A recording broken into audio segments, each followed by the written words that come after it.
টাটকা মাছ মানে টাটকা টাটকা স্বাদ কিন্তু। আজকে আমি এই টাটকা মাছেরই একটা রেসিপি শেয়ার করব। চলে গিয়েছেন আপনাদের দাদাভাই বাজারে মাছ কিনতে, কিন্তু মাছের যে দাম, কোনটা ধুয়ে কোনটা নেবে। তারপরেও আসলে নিজের সাধ্যমতো যেগুলো পেরেছেন সবগুলোই নিয়ে নিয়েছেন।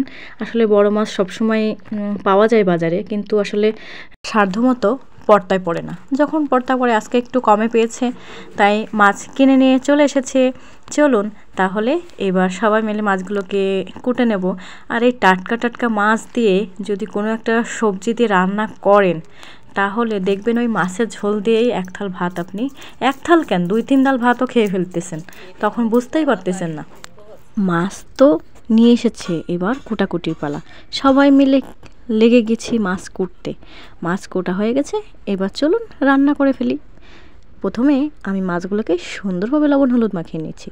এবার তেলের পরে দিয়ে দেবো মাছগুলো, লাল লাল করে ভেজে নেব। আসলে কি, মাছগুলো যদি লাল লাল করে ভেজে নেন, তাহলে কিন্তু রান্নার স্বাদের বা ঝোলের স্বাদটা কিন্তু অনেক সুন্দর হয়ে ওঠে।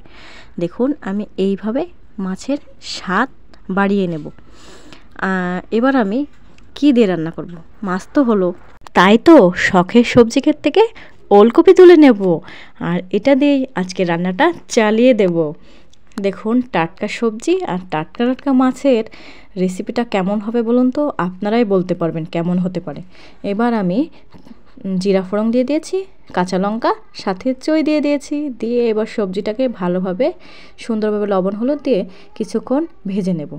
আর এতে আমি অল্প একটু পরিমাণে আদা আর জিরা বাটা দেবো। দেখুন আমি কিন্তু খুব বেশি পরিমাণে দিইনি, অল্প একটু পরিমাণে দিয়েছি স্বাদের জন্য।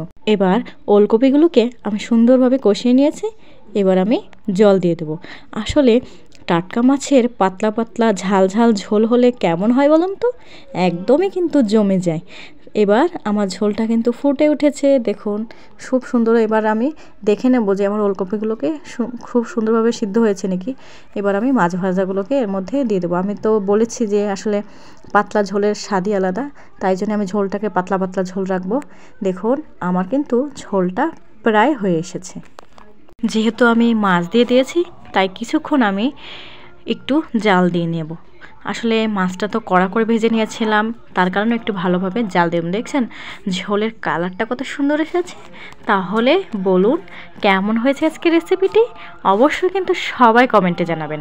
আসলে আমাদের এই অক্লান্ত পরিশ্রমে আমরা প্রতিদিন ভিডিওগুলো করে থাকি। সবাই ভালোবাসা দিয়ে সবসময় পাশে থাকার চেষ্টা করবেন। আর আজকের এই রেসিপিটা কেমন হয়েছে তা কমেন্টে কিন্তু একদম জানাতে ভুলবেন না। আজকে এই পর্যন্তই, বিদায় নিচ্ছি। আবারও দেখা হবে নতুন কোনো ভিডিও নিয়ে। ততক্ষণ সবাই অনেক অনেক ভালো থাকবেন।